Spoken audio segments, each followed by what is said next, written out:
It's like Inception in here. And what else do we got? So the burger is the Fat Ronnie caramelized onion. And we do all of our burgers medium, which is slightly pink in the middle. If anybody wants it any differently, you just ask for well done.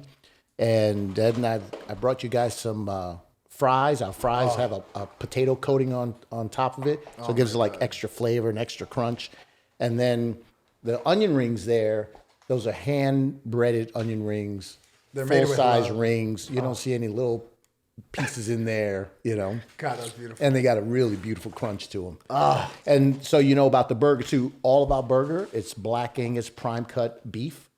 We don't skimp. We don't. In fact, I had a beef rep come in the other day. He was trying to sell me a cheaper product. He was like, because beef prices are going high. I said, yeah, but thank you. That's not Fat Ronnie. That's not Fat Ronnie, baby. Fat Ronnie. That's no me, baby. Yeah.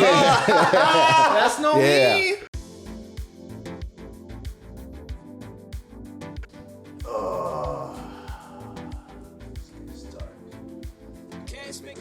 Yo. Let's fucking go. Let's fucking go. Ladies and gentlemen, how are you doing? It's your motherfucking boy, Gamero, the Pharaoh, the poor man's Robert De Niro. You know what I'm talking about? Bald version. Bald version. But still beautiful. And for the first time in a long time, I'm not the only bald person here. That's beautiful. Oh my God, it looks like a pool table in here. Oh, I love it. I love it. I love it. Ladies and gentlemen, how do I get prepared for such a powerhouse of an episode? You know what I'm saying? Not only do we have a powerhouse of a guest, you know what I'm saying, a titan of industry. Look at them arms, you know what I'm saying? Look at them guns. You're about to rip a shirt, okay. That's why he had to leave it open, because if not, it rips, you know what I'm saying? But before we get to introducing the titan of industry that we have before us, ladies and gentlemen, my co-host to my right-hand side, ladies and gentlemen, we got King Tetris in the hands. Check. King Tetris. What's going on, my brother? How's everything going? Peace and blessings, bro. I'm just happy to be here. How's your Sunday? My Sunday is doing really well. You know what I'm saying? I woke up a little taller, a little less fat. We doing all right. You know what amen. And by the way, I can appreciate the strength that you have. That I can see that you're looking at the burgers with your peripheral vision. I'm trying my best. You're like trying to not make eye contact. That's how you know I'm a faithful boyfriend. Bro. Oh, dude. So all the women out there, you know I'm faithful. That's like a big old. You're like, it's not even there. You know, it's like, not even there. It's not even there. I didn't even see the blonde with the big booty. God. I didn't even see it. Ladies and gentlemen, how do I introduce someone who is a genius at his craft? You know what I'm saying? Ladies and gentlemen, the man before me had a first-hand touch in the magic that you see on your screen. You know what I'm talking about. Ladies and gentlemen, very few times do you get to meet someone who has dedicated so much of their life into the pursuit of a dream. You know what I'm talking about? Ladies and gentlemen, it is my absolute honor to be able to introduce for the first time in the Midnight in Miami hollowed halls, we have the Fat Ronnie! Hey, Ronnie! How's everything, my brother? Thank you so much for dropping on by. Oh, man. First of all, thank you so much for joining us. You know what I'm talking about? Very excited to be able to, talk about the history of Fat Ronnie's, talk about how everything came to be. And not only that, of course, dive into the food. Thank God. Thank God. Happy Super Bowl Sunday, by the way. You know what I'm saying? For those living in the future, you already know who won. I don't know who it is. So that's a trip right there. They already know what happened, and we don't. We kind of know what's gonna happen, though. You think so? We're gonna have a fucking great show. 100%. That's what I'm talking about. And we need to take those people to Las Vegas. Yeah. That's what I'm talking about. I like where he's at. I like where he's at. I was lucky enough to speak to Fat Ronnie in his own, humble abode, if you will, the restaurant which was recently opened down here in South Florida. Talk to us about, what has it been? Talk to us about the journey of opening this new location, some of the hurdles. Talk to us. Okay, I'll just describe it in one word. Go ahead. Hell. Oh my God. Hey, listen, I opened literally March 2020, the day they shut everything down. Oh my God. You know, it was kind of a funny story because, you know, you had all the grand opening, you know, and then code compliance came in the day before and said, oh, by order of the governor, as of tomorrow, it's takeout only. And you got a 3,000 square foot restaurant with a full bar, but you could only do takeout food, you know? And I was like, wow. I said, but it's my grand opening. She looked at me like, and? Oh my God. That's Miami. That's Miami, baby. Welcome to Miami. Oh my God. Yeah. So I was like, ouch, you know? What was your initial reaction? Did you go into panic mode, or was it no? Let me kind of change things around. Let me adapt. What was your reaction? Honestly, I think at that time, no one knew what the reaction would be for anybody. Even if you were a seasoned restaurant owner, like here in Miami, you didn't know what to expect. I remember in the beginning saying, okay, this is going to just be a couple of weeks. We'll weather the storm, and then it just longer and longer and longer, and you know. And then when they started giving all that money out, they were like, oh, I'm sorry, you had to be open in 2019 to get the PPP money. Like, Bro. What? Miami. No. I love it, bro. You know? I love it. So, I love it. But I'm here. I'm still here. 100%. And we're getting better every day. We're getting better every day. That's what I'm talking about. I just got a question. Yeah. It sounds like you had a full head of hair before the pandemic. Right. Is that what the He looked like Fabio. Yeah, you know like what I'm saying? Like, No, I was more like Frobo. there we go. Boom. The 12-foot afro. No, well, listen, actually, it might wind up being a blessing in disguise. I'm going to tell you why. Because I have Fat Ronnie's Miami Beach. Right. And I have Fat Ronnie's Martha's Vineyard Island. Right. We're doing Fat Ronnie's New York. Hopefully, I have that open by October. Oh, my God. So my vineyard store is only open. And we'll take a class trip just to go visit. You know what I'm saying? I was going. Straight up. No, you guys can be quality control. I'm getting hype. Yeah. Oh my Quality God. control. Just say, yeah, Ronnie, it's doing well. This is good. It's good. It's still good. I knew today would be a good Oh day. my God. Oh my God. But the vineyard store was closed, you know, so because it's only open seasonally. So they allowed us to open in July of that 2020. So I was only open July and August, and that was it. And then Labor Day, we closed down for the season. But it was cool because here, even though it was takeout only, but I was sitting outside in the chair, you know, sopping in the sun. Hell you yeah. know, one customer every 5 hours, but I was okay with that because I was in the sun. Right. Grinding it out. Grinding it out. And so that was sort of the blessing in disguise. And then when it started getting cold, you know, up north, and all those restaurants were trying to do the outdoor seating thing, you know, we already had the outdoors here and, you know, didn't have to worry about the cold. So that was sort of the blessing in disguise.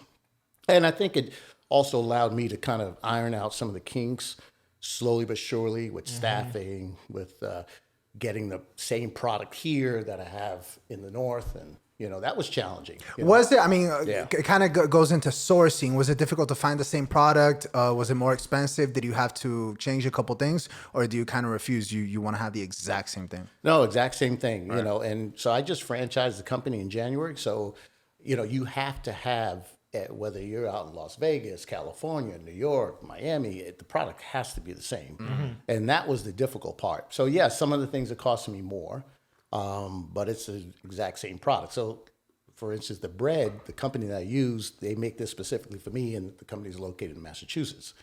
You know, there were several companies local that I could have used, but it's just not the same product. So, you know, sourcing that and getting that shipped down here just adds an extra cost to it. But it's what makes my product, you know, unique from anyone else. You can't get that at any place. Anywhere. I was gonna name some names, but I would do it. I was Right. I saw it in your eyes. Yeah. Let's go. petty. Let's go. Let's go. Petty. I'm gonna at them in the comments. If there's anywhere that you can be shots fired, name drop, it's here. Yeah. 100%. 100%. What were some of the, I guess, the initial hurdles that you went through in the first location that you maybe didn't expect at first, that you were surprised by?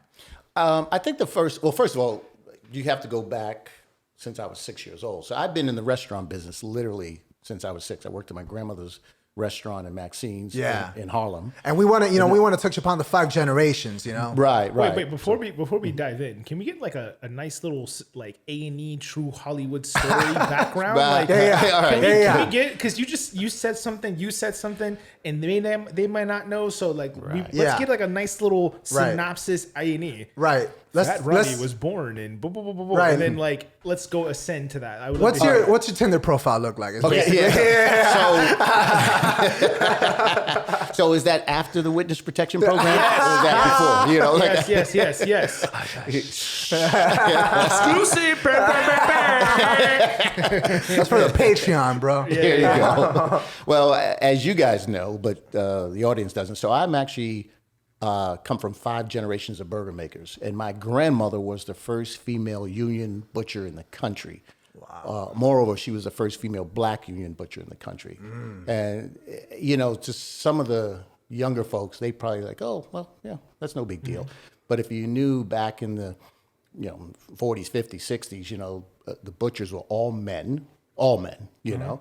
And on top of that, you had to be gritty. I mean, because you literally were in a walk-in cooler all day, cutting up meat, grinding meat, and she was this little, 5 foot, petite, but, she'd throw you up. She'd body slam you if she had to. You know what I mean? Hell yeah. So she did a little wrestling on the side, bro. I feel like women of that age, like, had to do so much more. Because, like, the threat of, like, violence or threat of something happening to them was always so much greater. Yeah, right?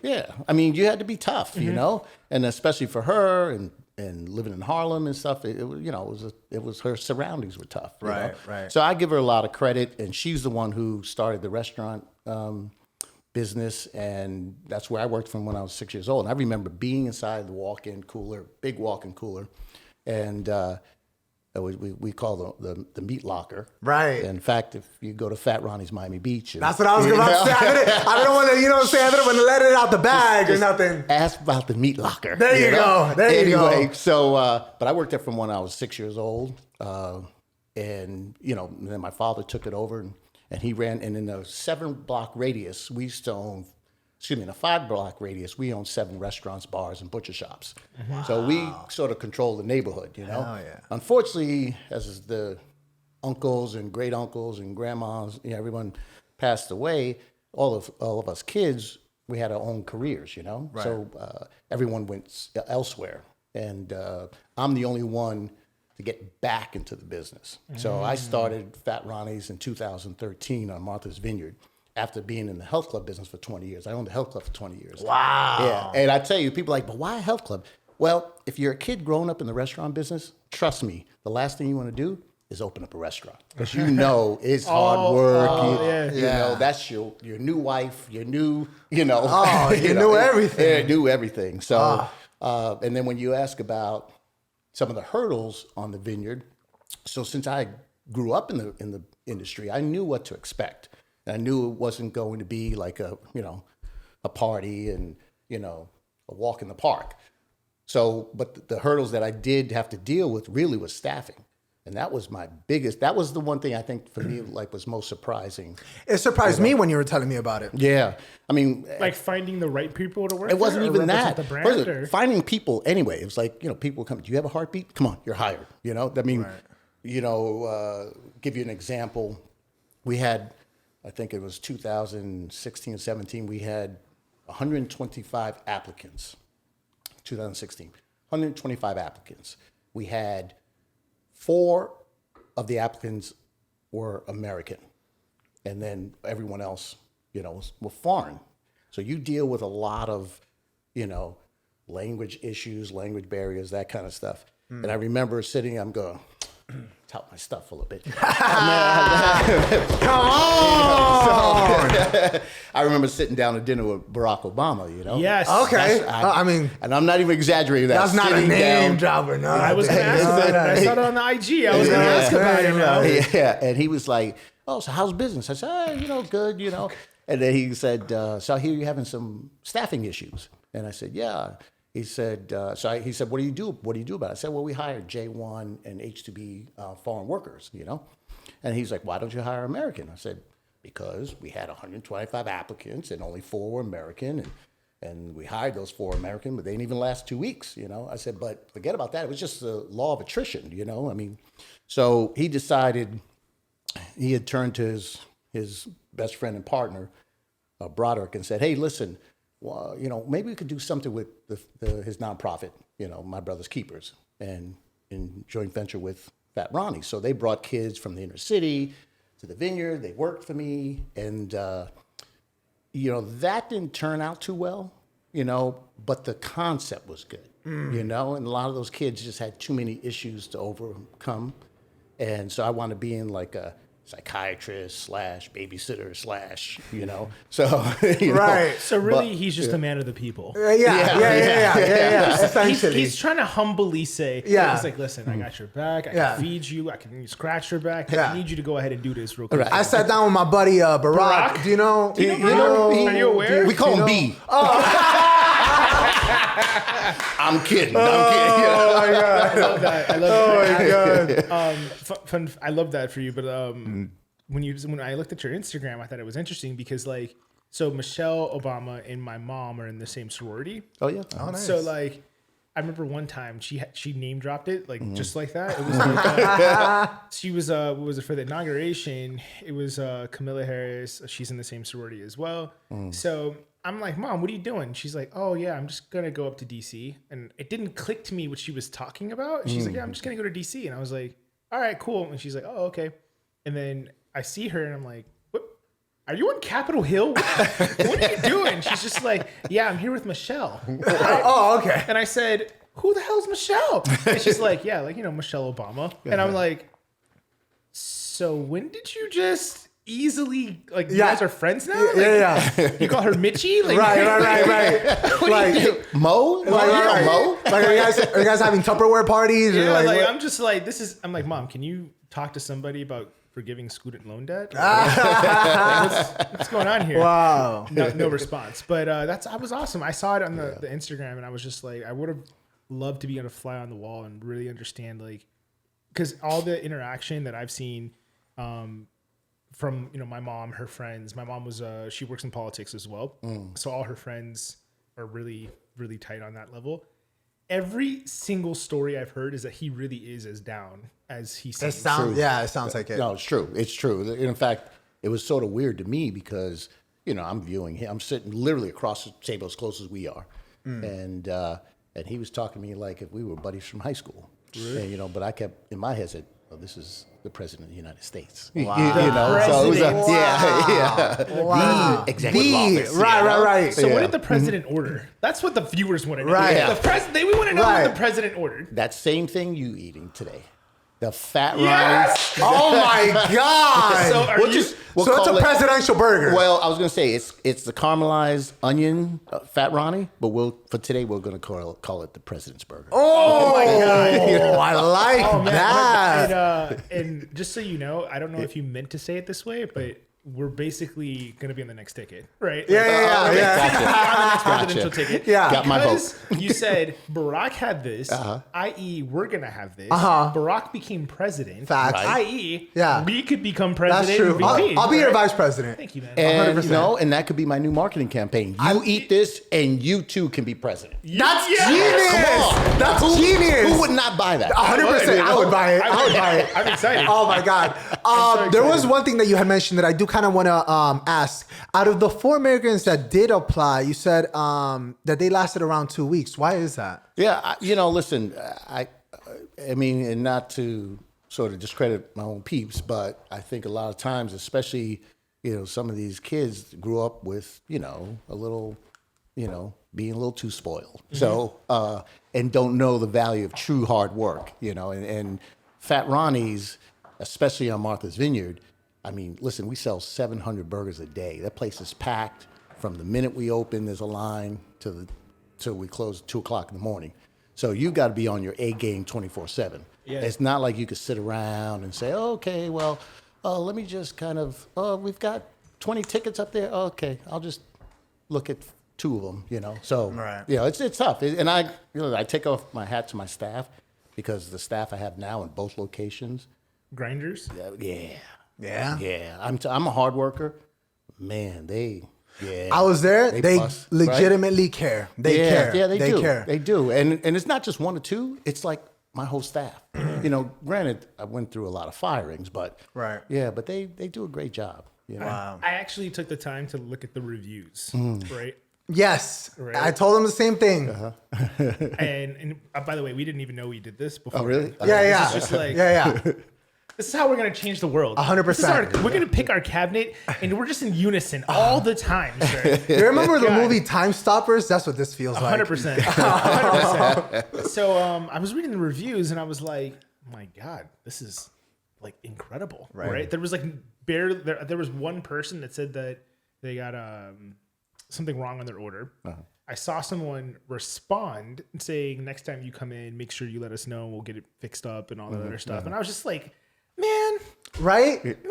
I love that. I love Well, that. I think it's funny though, because when you do read the bad reviews, it was like, you know, blah, blah, blah, but the burger was good. I swear, you got to read them. It's true. But the burger was good. Like, okay. Yeah, that's awesome, man. Oh my God. That's awesome. Ladies and gentlemen, every single week, you know what I'm talking about? We have three. I said three segments, and the first one is actually called Mail Time. You know what I'm talking about? And then this beautiful segment, we ask you, our illustrious audience, for questions to submit for our guests, and we'll read them on the air. You know what I'm saying? So every Saturday, Friday, whatever the case, hit the IG, go on Instagram, send in those questions. You know what I'm saying?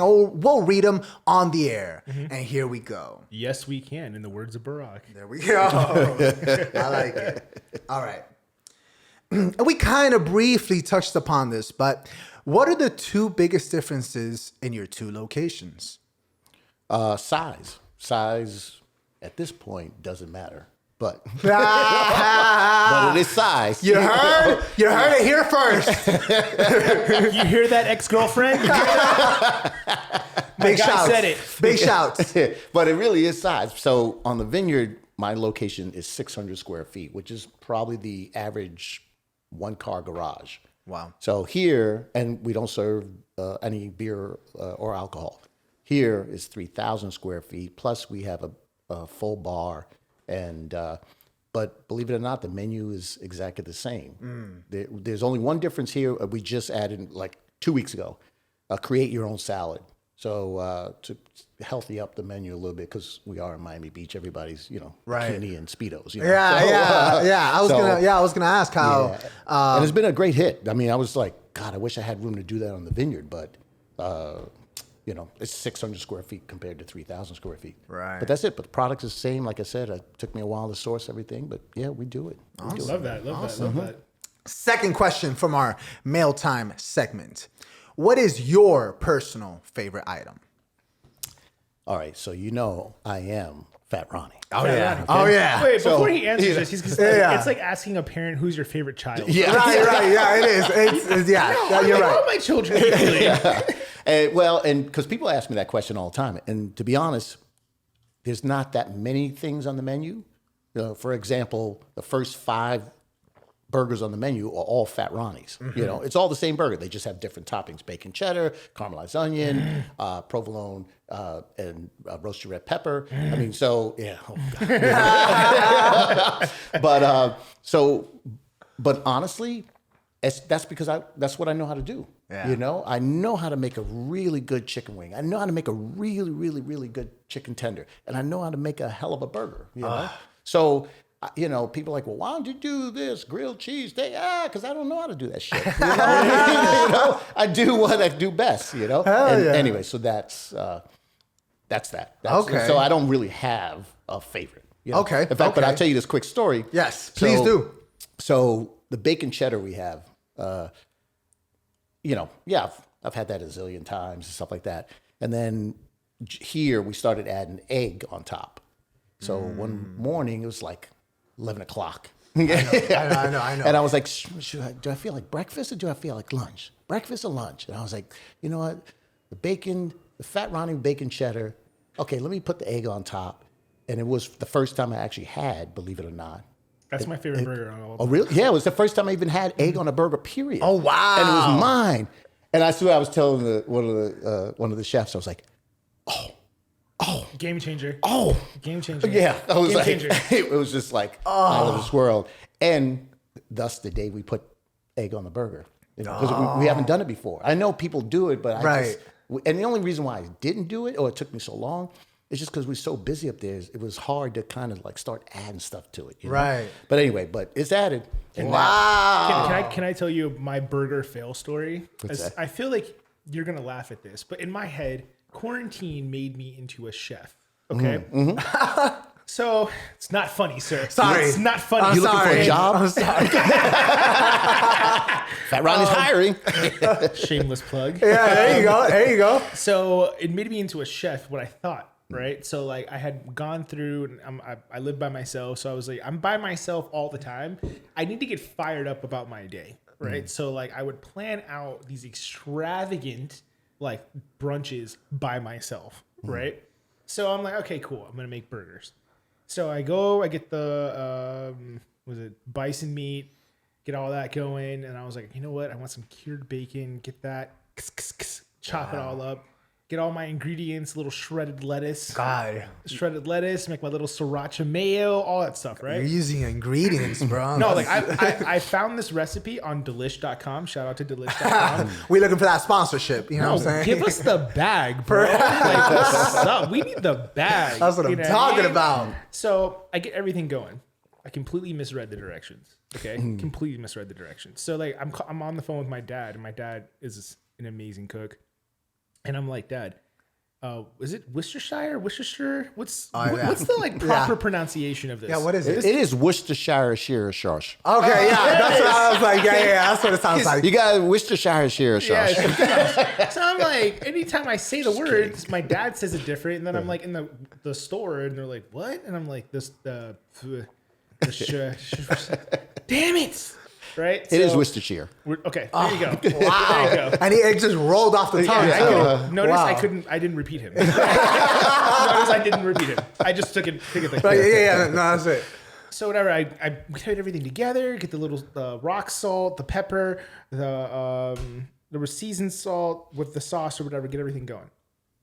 In the recipe, I thought it said to chop up the bacon and put it inside the meat. Right? Yep. And I'm thinking to myself, I'm like, this is weird, but I'll give it a shot, right? So we made it, and I had a griddle. I put it on the griddle because I was like, do I want to use a cast iron skillet? Do I want to use a cast iron skillet for that? No, but the recipe called for a cast iron skillet, right? To get that sear. To get the sear. Oh, yeah. Get the sear, right?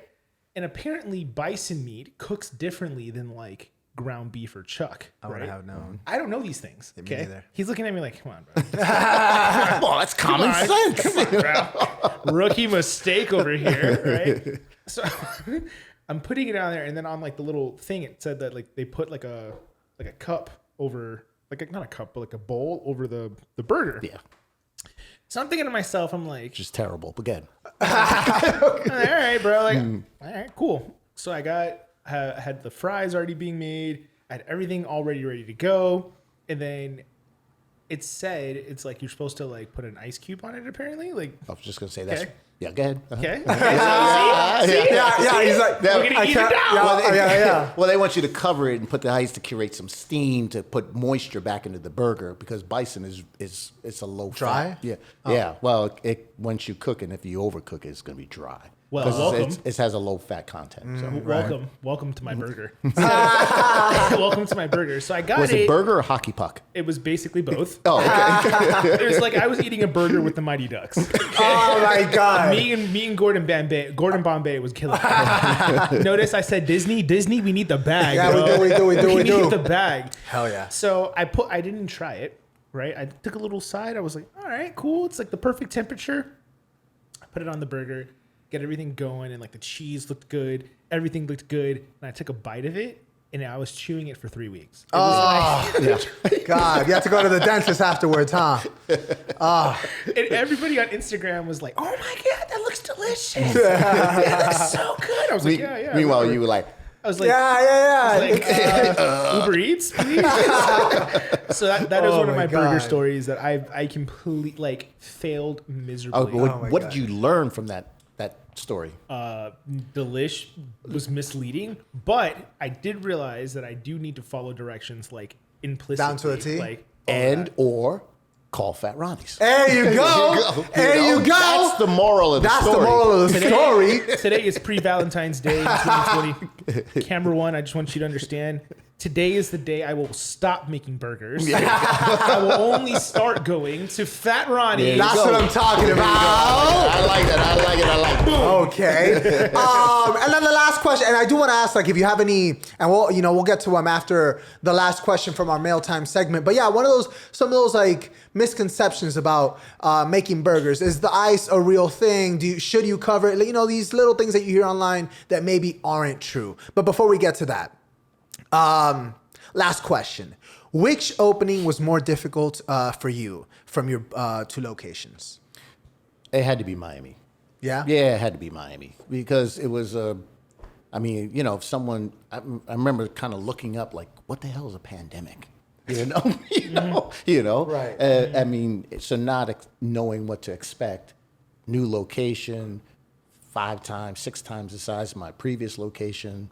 There was a lot. That was a lot. In addition to, Miami is like, breathe. You need a permit for that. Oh yeah. Breathe. Oh, 100%. you have to get this notarized. Oh, what?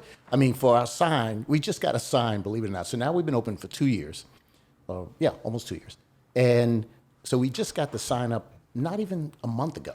The first company ran off with my money. The second company, it took them 6 months just to get all the permits. And then the city was like, okay, no, you have to move burger and bar 6 inches closer, but you have to file a whole new permit. I was like, oh man, So anyway, so we just literally got the sign a couple of weeks ago, and people are like, it's about time. What took you so long? Like, it wasn't me. I swear, it wasn't me, So that's great. I mean, I have a question. I know that he was kind of piggybacking, but growing up, what was like your favorite music? What was like, tell us, I really didn't know about that. What type of music? And before you do, thank you for sending in those questions from our mail timing segment. You know what I'm saying? Send them in every single week. Tune into the IG. Every week. You know what I'm saying? And every week, ask about Fat Ronnie. Please do. Go over there. Valentine's Day's coming up. Straight up. Valentine's Day's coming up. Listen, if you don't want to go to Prime 112, yeah, you ain't trying to go to Carbone. Bruh. Nobody likes those places. Yeah, man. Right. Unless you wear your pants 6 sizes too small, you're not Straight going up. to those places. Yeah, Unless they man. want to give us the bag, then we love those places. Yeah. Like at that point, If someone's like, hey, sponsored by Carbone, then yeah, right. we love that place. We love it. Yeah, all the time. What are you talking about? I brush my teeth with their food. What do you mean? Oh, but by the way, did you guys get our sponsor check? Oh, Yes. we did. You know what I'm saying? It's right here. Yeah. I hope it get lost in the mail. You know what I'm saying? It's in the mail. It's right there. Oh, It's right here. I can't wait for that. But yes, music. Do tell. Yeah, so good question. Maybe not who you like, but if you could go to any concert, the person could be dead or alive. Yeah. Okay. You can give me 3 if it's one is too little. Who would it be? Well, the first one, and this literally pertains to the restaurant. So when I worked at my grandmother's restaurant, we had a little AM radio, sitting on top of the, one of the soda coolers. Uh-huh. And they used to play all the time. I remember one. You'll never find. Oh, what a banger! Like mine, That's a Valentine's Day special. God. Right there, man. He just doesn't miss. If you go to love in the air. Man, if you go to Fat Ronnie's and you say a secret password, he'll start performing. You know what I'm saying? All right, that costs extra. Okay. No, but let's say Lou Rawls, and then the man of the hour, Barry White. Barry White. Barry White. Barry I mean, White. come on. Like he is Mr. Valentine. He is. You know what I mean? He is. So, you have to add him in. He's responsible for so many children. Exactly. Sure. God. And then the diva herself, Diana Ross. Ooh. Diana Ross. Gotta be Diana Ross. So you're a big Motown person then. Yeah, well, I'm just old school. And I'm old. Okay. Okay. Maybe that's where the school comes from. You know? Right. Yeah, I love yeah. that. Had to be those. You know? But that's what a lineup though. Yeah, like Barry White wasn't super shocking. More so, Diana Ross was kind of shocking, but like in a good way though. Right, You know what I right. mean? Like in a good way. Like, But she was famous twice. Yeah. I mean, Yeah. right? Supremes and then her Yeah. own, you know? He had made a very truthful point a couple episodes ago that we had put on Instagram that said James Brown is responsible for most hip hop beats today, which I agree with. I mean, his legacy is kind of unspoken as well. You know what I'm saying? But That reminds me of, so I went to high school with, there was an R&B artist, Jimmy Castor. I went to high school with his son, Jimmy Okay. Castor Jr., you know? And, but his father, you know, I mean, he passed away, but every time I hear like a rap song, you know, yeah, well, I'm not doing it justice, but just begun. Right. Just begun, you know, I mean. You know we're he's gonna play that in the He's right rolling now. in his grave right yeah. he's You know- rolling in his grave right now. You know what we're gonna play that right when that happens. Dun, dun, dun, dun, dun, dun. We're gonna play it right there. Oh yeah. Oh my God. Man. But every time I listen to, you know, old rap, you know, today's rap, you hear that, you know, background. I'm like, oh, there's Jimmy Castor. Oh my So God. when you said Diana Ross, it was like I'm a big fan of like Etta James and God, like I even like Frankie Lyman and like that kind of like So kinda Jimmy duet Castor stuff? wrote for Frankie Lyman. Okay. In fact, Oh, you know, wow. I'm just a teenager. Teenager love. love. Now look, I'm sounding like I'm really schooled on music. You are. No, but that's the extent of it, honestly. But the thing is, he You know. name dropped 4 times in a row. Right. I was okay with it. Right. Right. No, but did I tell you I had dinner with Barack Obama? We saw it, ladies and gentlemen. I don't know if you missed that segment. You know? Oh my God. Wow. Love that. I think the time is approaching. The time that I think we've all been waiting for. Yeah. Bro, I can see the sexual tension between you and that burger right there. You know what I'm saying? It's intense. I want everyone to understand this, that I'm the most faithful boyfriend on the planet. Because this is the most beautiful thing I've ever seen, and it's got none of my attention. Right. It's not even there. The entire time. It's not I even can tell there. you, he needs blinders. I do. I do. It's that pre-Valentine's Day stuff. You know Oh what I my mean? God! Before we dive into it, Ronnie, what's kind of like the process of adding, removing items? When was the last time you added something to the menu besides the salad bar? Wow, that's good. Good question. Because I don't think we have, to be honest. We may have tweaked some things. Okay. You know, but like adding egg now to the burger. Right. I love that. Oh yeah. But like I said, I only do what I do best. So the menu, it is what it is. So I think down the road we'll have, you know, like we just had for this Thanksgiving and Christmas, we had the Fat Ronnie, what we call the gobbler. And it was the turkey burger with stuffing on top, with a cranberry mayo on top of that. It was What to is die happening for. right now? Yeah. No, What is it happening was right to now? die for. You Wow. know? Unfortunately, we had some people order it and say, "Oh my God, it was great," but we didn't sell that many of them. But if you ever, well, you have to try our Of course, turkey burger, of course. but with stuffing, homemade stuffing, and a cranberry mayo on top. It's like Thanksgiving, Christmas, your birthday, all of that combined in one. You know. Oh my I'm a January God. baby, so maybe. So is my it- Me birthday- too. Oh yeah, January 12th. Yeah. Woohoo. January 8th. Okay. Yeah, there all you right. go, We're there right you go. there. There we go. I'm not a part of the bald guy game. Oh my God. I've been excommunicated from the church. There you go. When did you guys start adding the seafood? When did that come about, or was it from the get? No, actually, so the first year, or the first summer, because I keep saying year, but I was only open seasonally. But the first summer, we literally just did burgers. Okay. And then we added, so we do a chicken wing, but we do a whole wing. And that was because that's what my grandmother sold at her restaurant in Harlem, you know? So then we started adding the chicken tenders the next season. By year 4, so I've been open since 2013. By year 4, we literally had, you know, pretty much what you see on the menu today. Okay. Although the little tweaks that I forgot to tell you about, we literally added now in Miami here, which you can't get on the Vineyard, yuca fries, and tostones. Miami. So we got to get that little, Latin flavor in there, I got it real. He rolled his R's pretty well there. That was pretty good. My Puerto Rican mother. Okay. Got a black father, Puerto Rican mother. Okay. But that's, we had to add that Latin flair to it. So, and it's funny because we're selling a lot of it, more than I expected.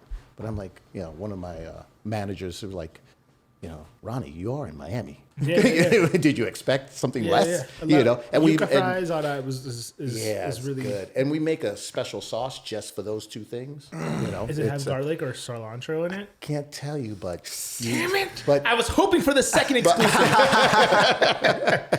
but it's funny because shout out Plankton. That sauce, my grandmother on my mother's side, used to make, and I saw a knockoff on shelves at Publix one day, and I was like, that's not it. Oh my God. Yeah, but it's but anyway, when you come and get and you can only get it if you order the tostones or the yuca fries. So, and that special sauce, and I make it myself. In fact, just before I came here, they were like, Ronnie, we're out of sauce. And I don't want to share the recipe with them, So I was like, wait. You see, I was 2 minutes late, right? No, man. Oh, well worth it. Well worth it.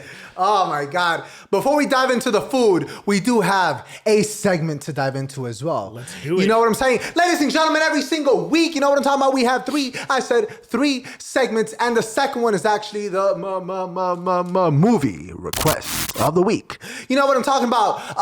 And in this beautiful segment, we ask our illustrious guest for a suggestion, a recommendation, let's say a TV show, a movie, something you've been binging on HBO, Netflix, whatever it may be. I know the man's a busy man. You know what I'm saying? He puts in countless hours at the restaurant. But when you are trying to unwind, when you need a couple minutes to, lay down on the bed and kind of just let go of everything, what are you watching? What would you recommend for the people? Fat Ronnie's live. Hey! No, I'm just kidding. I love it. It's rated X. No. Fat Ronnie's After Dark, baby. There you go. Oh my God. So what do you want? What are we watching? I'm gonna give a little plug because they just Issa Rae just shot a movie at my place 2 months ago. Okay. Maybe a little bit longer than that. I don't think it's aired yet, but I'll give it a little plug. Okay. It's called Rap Sheet. Rap Sheet, okay. Or Rap Shit, or Rap. Okay. That's how you pronounce that last. Gotcha. It's play on words. Yeah, but okay. So I'll give that plug. Okay. And I bless her because they came in with a crew of about 1 million, and I was like, I never saw. I thought, when they shot movies, it was just like a couple of cameras. Right, no, it's organized chaos. Yeah. I mean, they brought like semi after semi. Right. It's a whole thing. There was literally like 200 people like inside. I'm like, well, what do you do? Well, we just give out the mask. Well, what do you do? Right. We make sure everyone's in a line. I was like, wow, this is a production. That's a PA right there. Yeah. Shout out PAs. And I got my cameo in it. So, hey! That's what I'm talking about. So if you want my autograph now, you can contact me at FatRonniesAutograph.com.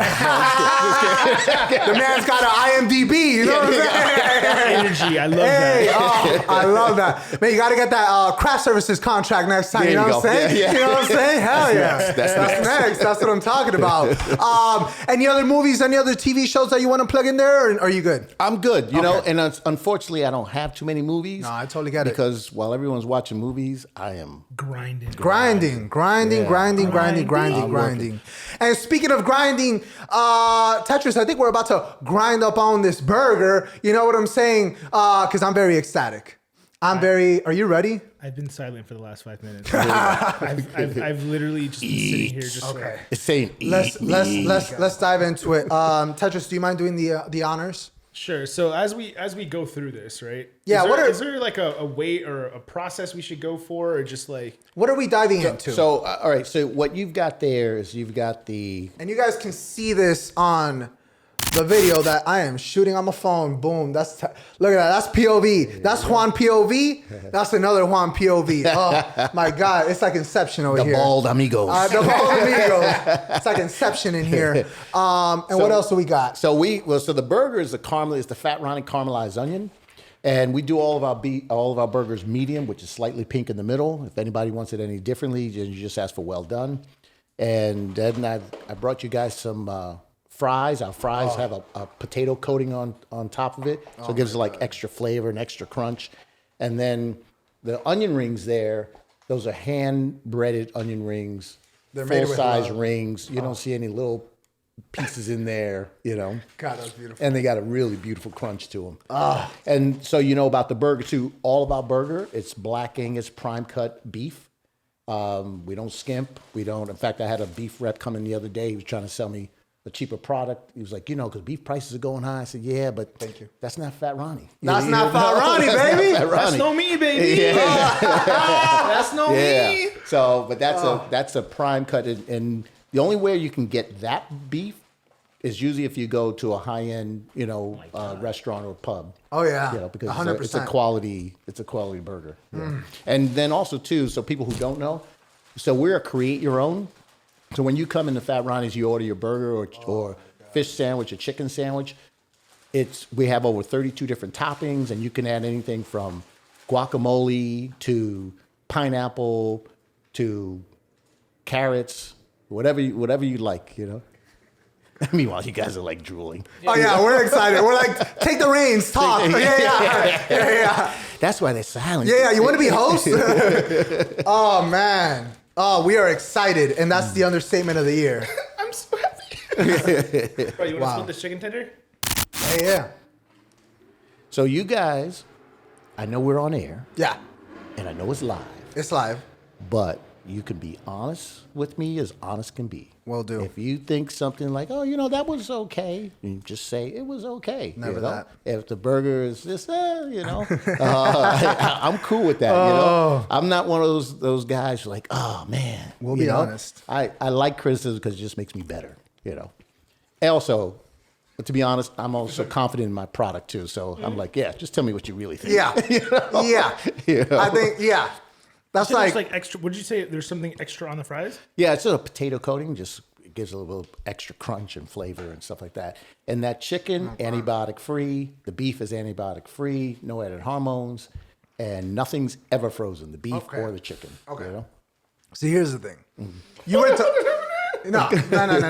See, right. See, oh my God. See. It's ridiculous because he had mentioned when because I went to Fat Ronnie's and he was like, I can honestly say, and I'm not being biased, whatever, everything on the menu is great. And, everybody is going to say that, obviously. Right. Mm-hmm. You guys are known for your burgers. Can we talk about this chicken? This is by far one of, if not the best chicken tender I've had. No, really. As a black guy in America who's consumed a ton of chicken in his life, right? This is great. Yeah. This is great. Like, well, good. I'm okay with being that guy. This is great. And we brine our chicken before we cook it.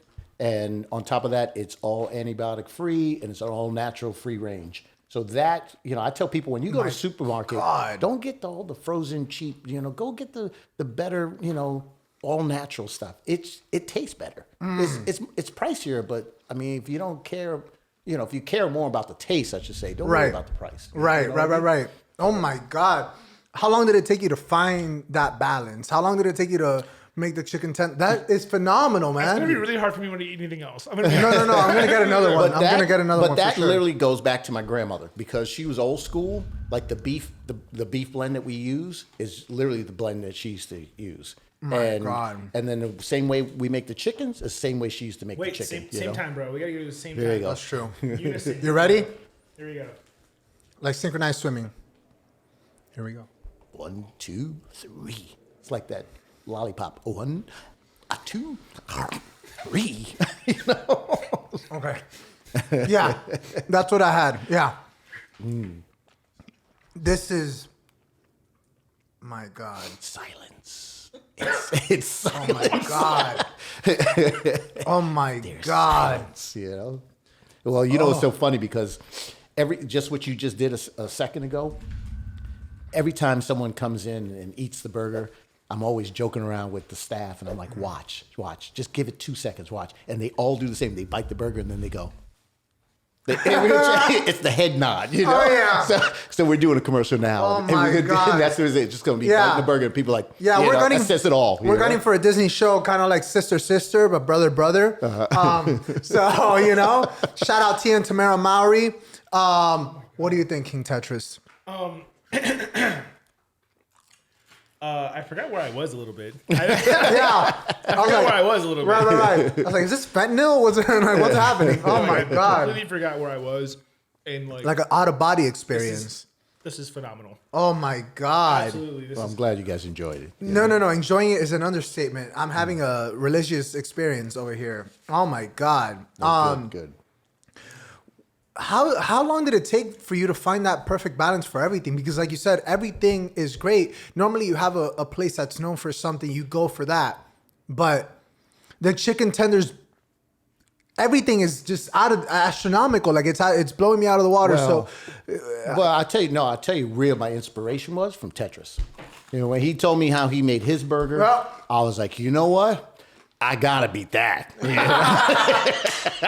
Mama, you said that you were worried about these 2.0 GPAs. Look at me. Inspiring Mama made it. masses. I made it. He was my inspiration. Look at this. I just ate half that burger. I'm going to be president of the United States. Oh my God. Wow. Oh my God. Yeah, I had to stop there because I'm just gonna eat the rest off camera because it's gonna be because it's just gonna be a quiet episode. Like I'm just gonna eat the entire episode. Oh my God! This is when quiet is actually good. Right. You know? Oh my God! For sure. You know what the funny thing is that I'm not even a huge fan of like caramelized onions and like that type of thing. So I was like, I'm gonna do this in an open mind. A couple bites and it's almost gone. Like at least he was respectful and ate a couple bites. I was like, I'm going in there. My God. With how much this thing's been teasing me the last couple hours, going in there. Good. Yeah, those caramelized onions, we literally like caramelize them overnight because caramelize is a slow process. Right. So that's how we do our onions. You know? My God. What takes the most amount of prep time? I think really our beef because we do a hand blend and then there's nothing frozen and there's no pattying. We don't, that's all handmade. Handmade, yeah. Wow. So I think that's the biggest process. God. Yeah. And then it takes a trick to it, right. To make sure that they're all, cohesive and, the same thing. And then with our process, I mean, it's like, drying a baby's bottom or something. I don't know how to explain it, but you can't compress the meat because then it turns into like a meatball, like tough. So you got to be gentle in the whole process. And I think that's what takes our burger, like it's laborious, it's not just like, frozen patty, put on the grill, wait 10 minutes, doop, done. No. So this is made with love, okay? With love, that's right. With love. Speaking of Valentine's Day. I like it, man. Oh, man. You want to be head of our PR, bro? He's doing something right. Yeah, honestly. I had a question. Right? So, like, Valentine's Day is not necessarily, like, a guy's holiday. Right. I do miss the days, like, where you would go to class and everyone was your Valentine. Yeah. You would just get, like, a whole bunch of little bags. Chocolates? You know what I mean? Yeah. And you get that thing that goes like this. Yeah, hell yeah. I love you. I love you. Right. I love you. I was like, damn, am I about to kiss her or what? Like, That's all I wanted. And the funny thing was, I'm like, guys, I feel like that needs to come back, but like in shots, like you go someplace and everybody's like, I'll get this round, I'll get that round, I'll get this round, right? Yeah. So as a man, do you feel what's been like your best Valentine's Day gift that you've ever gotten? Damn. That's on you. Wow. That's on you. Can I say it on air? Of course, yeah. we got no sponsors yet. Yeah. We got no sponsors yet. No, we're not syndicated yet. What are they going to demonetize? A slap on the wrist here. I'll take that burger away from you. Oh, shit, you might not need to say that. Yeah, I wonder. I don't even know, Sadly, Valentine's Day, and I used to be married. So it was like, it's a day of duty almost. Yeah. Right. Yeah. So you kind of like, you're on duty. You're the one that, for the most, that's been my experience. Just like, you're the one that's going to show up, So what's like, okay, so we were the givers, not the receivers, Okay, but my always question is like, what holiday, my dad goes and he goes, men only receive love predicated they provide something. Okay. Right? It's predicated that you provide Monetarily? something. No, just provide something like Sometimes. protection, like the house, all that stuff, right? So like I thought about it, I was like, wow, Mother's Day, all the commercials are like super lovey-dovey, super like treat your mom to this. The Mother's Day brunches, all that stuff, right? Father's Day, it's like, hey, Dad, here's a tie. You know what I mean? Like, Hey, here's a wrench. hey, Dad. Although I did see one last Father's Day, and it was like he got laundry detergent. I think it was like Tide. It was like, great. Good for him. Maybe Hey, 2022, you know? here, Dad, nothing says I love you, like wash your ass. Or, but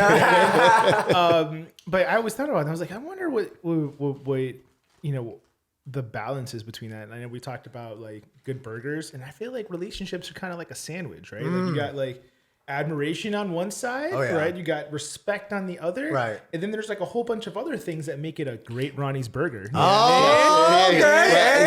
then you got some cheesiness in the middle. Oh yeah, you got it. Oh man, that was good. Yeah, Man, oh man, you know, love and a little cheesiness. Is he's a always good. wordsmith. He got bars. Because today I kind of said this off camera, but for everybody, the listeners, exclusive. So I'm in Publix, right, buying some flowers, and I'm like, okay, Valentine's Day is the conclusion of cuffing season. Ronnie, do you know what cuffing season is? No. So we'll go Outside ahead and of prison, no. No. No. We're all cuffing. Well, actually, it could still be kind of a prison. It's like an emotional prison. You're reminding him of his witness protection days, bro. Yeah. I saw him have a nice little kink in there. He's like, okay, so cuffing season is what it is. So the tryouts in like, it's basically figuring out who you're going to spend the holiday season with. Right? It's this whole thing. It's like October is kind of like your cutoff date. Oh, this is a single thing then, right? Okay, Gotcha. Yeah. So it's like a cutoff is like Halloween-ish, right? So then you start seeing people with those matching costumes or like tandem costumes and stuff. Yeah. Right? But Halloween, right around the corner, is Thanksgiving, right? Yeah. So you have Thanksgiving, then you have Christmas, then you have New Year's, then you have Valentine's Day. Bang, bang, bang, bang, bang. That is the gauntlet, right? So usually you see people that are in couples or new couples. Right. They'll start posting those. I'm so happy. I couldn't even believe what 2021 brought me. I wasn't expected, and now I have a girlfriend or a boyfriend, right? The New Year's comes. I can't wait to see what happens in 2022. I'm so excited. You're such a blessing, right? Valentine's Day comes, and then it's like either it's, wow, this guy's really into me, or this girl's really into me, and then you see those random posts where it's like, what are we going to be doing? My son's my king. Yeah. My son's my hero. I'm spending Valentine's Day with the only woman that cares, my mother. Galentine's. And then those relationships that started around Thanksgiving, then by May, Memorial Day is literally like dead relationship. Oh yeah. That's the kickoff Memorial Day. 100%. Yeah. 100%. Yeah. Oh my God. Summer's here. It's like, God, this is awkward. I'm going to go ahead and spend my summer by myself. Like, Right. it was good. It was a good gauntlet. Yeah, it was a good gauntlet. I'm gonna go watch The Sandlot, bro. Talk to us about, you're telling me how there's a line, outside the door for your first location. When that first happened, how'd you react? Like, how does that, kind of register to you? Honestly, I don't even remember. Wow. And I say I don't remember because, like in the beginning, the first few years, it was literally me and my daughter. So she's been working there since she was 10. I mean, she's in college now, but she still runs the Massachusetts store in the summertime. But it was the two of us, and she was 10 years old, working the cash register, standing on a milk crate, and I was back there flipping, doing fries, all that kind of stuff. And then, it just like every summer just progress more. And I think the first memory I have is I was actually went to the supermarket that was in the next town, and my daughter calls me on the phone and she said, "Papi, you better get back here fast, because literally, like, there's a line You know, I'm like, yeah, but you know, don't worry, we got enough staff, we can handle it. And then she took a picture. They had to close down the street because the line was in the street like 4 deep. Oh, and I was like, let's go. Wow. I have a picture of that. And if you look at on my website, you'll see it. And I was like, oh shit, she wasn't kidding. You know, wow. Like, whoa. So I don't know, you know, and the good thing, and I'm kind of hoping that happens here in Miami.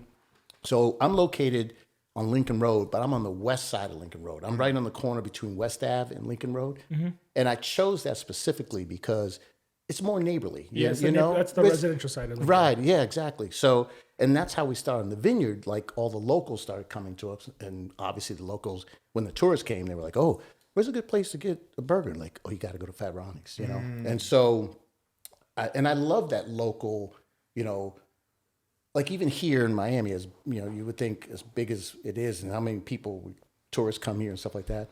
But anytime you come, I'm usually sitting talking to somebody, you know, and it's usually someone in the neighborhood, and we could be talking about the weather, the buildings, you know, anything, you know, nothing specific. And I love that part of it. It's the part for me that I love about my job, you know, because there's a social aspect to it. And I work a lot, so I don't really get to go out too much. So that's my fun time. Right. You know? No. It sounds weird, but not at all. I mean, even when I was there, I mean, for the hour and a half that I was there, or 2 hours, I witnessed it myself. There were a group of people that were celebrating a birthday, and they shared a slice of cake with you, and you're already kind of you have that rapport already. Right, yeah. How important would you feel, or would you say that customer service is in this type of industry? Well, I think it's really important because it's the everlasting memory, you know, and you know when people leave a place, they'll notice the food, but they really would notice and come back to that relationship. Like, oh yeah, let me go to Fat Ronnie's. In fact, this lesson I think I learned when I owned the health club. I used to have members there. They used to only work out when I was there because they always knew, like, oh, I always know. One woman said at that time she was in her 80s. She was like, yeah, I only like to work out when you're here because I always know I can come in and have a good conversation, you know? And it's like, it's nice. And I think, you know, if you look at like Cheers, the bar, you know, right, the movie or whatever, you know, it's kind of the same thing just about food. And if you think about food in general, it's the only place, like you have a party, everyone's hanging out at the kitchen, right? Yeah. If you trying to express your love to someone, like Valentine's Day, it's always, you know, you see food. Oh, yeah. Flowers die. Flowers die. Food lasts forever on your lips or your hips, but they last forever. You know what I mean? Was that a bar? Was that a bar? God, that is true. You know, bro, you have to go into the booth with him. Oh my God. You know? So it's always food, and it's the one thing that we all can love together and have an experience together. You know, I mean, it brings people together. Food, yeah, it's one of those things where I think it's like people may not always remember what you say, but they will always remember how you made them feel. Right? Right, exactly. And I think that food, music, anything, like as long as you can leave that lasting like touch upon that, and just kind of sitting on the opposite side and hearing you speak about it. A lot of times when I hear people talk about like what they do or the things that they've done in their life, it's never really passionate. It's never really like a spark there, right? But hearing you talk about or speak about doing it with your grandparent or your grandmother, and then, you know, watching your daughter do it, it was like you smiled every single time, and I was just like, yo, that's so dope. You know what I mean? It really is. It really is so dope because I'm a big time dreamer. So is he. So like to see people that actually genuinely just love doing what they do, and it's like how you said, you're not going to be that social, but if you love it and you obsess over it, that can actually be something that can, you know, hold a lot of weight. You know what I'm saying? Right, so, true. That's And in great. full disclosure, if you look at some of my early reviews when I first opened Fat Ronnie's on the Vineyard, it's like, the burger was good, but the owner's an asshole. It's true. Right. You know? I mean, and one of the reasons why is because, well, first of all, that location is surrounded by a bunch of bars. That's why we don't serve liquor over there. There's no need. On the Vineyard. They're not only need, but they just make it more of a zoo. Okay. And then most of the time we were getting, you know, like the after midnight crowd that come in Wild. We used to play a game. Let's count how many people are sober in this place. No, really. God. Sometimes we come up with 0. Oh my God. Yeah. So it was bad. I'm like, but they didn't tell you that you were intoxicated and you were banging on the counter and then you took your burger and threw it at somebody across the, they don't tell those backstories. Right. And, but talking about when you were asked earlier about the customer service stuff, that was one of the things that had to change, because when the reviews were bad, it was never about the food. It was always about the staff. Right. And that staff actually at that time was me. So I could you better never do. Oh, sorry. Right. So anyway, and so I did, and that actually and honestly, it made work more enjoyable. I believe it. When you come away and with those stories and people tell you about, like even the other day we're talking with a family there, and we went from the food to where they live to their parents to raising children, and then I went in a little bit personal story of my own, and because my daughter, she's 19 now. But she and I are like thicker than thieves, So where does she go to school? Santa Clara University. Cool. Oh, okay. Yeah. And She tried to Cali? get far away from me as possible. Do you foresee a 6th generation? Well, that's sort of the issue, and that was the conversation we were having yesterday, or a couple of days ago, because my daughter sends me this letter. And she was like, Papi, I want to write a letter to you, but I don't know how to, I want to tell you something, but I don't know how to say it. So I'm going to write you this letter. Okay. And I'm like, uh-oh, where are we going with this? Yeah. That's pretty cool, though. Yeah. Well, cool, but my daughter and I, literally, we are thicker than thieves. Right. We are tight. Talk about everything, da-da-da. Anyway, so she writes me this letter, and basically it's her resignation letter. Oh, my God. And I was like, what? What? How, Right. She wants to branch out on her own and do her own thing and da-da-da.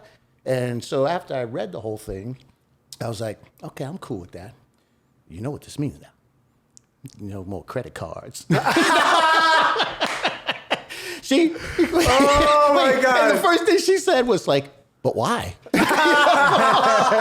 Wait, you don't expect me to flip the bill now that you're going on. Because she said, I want to be independent. Oh, really? okay.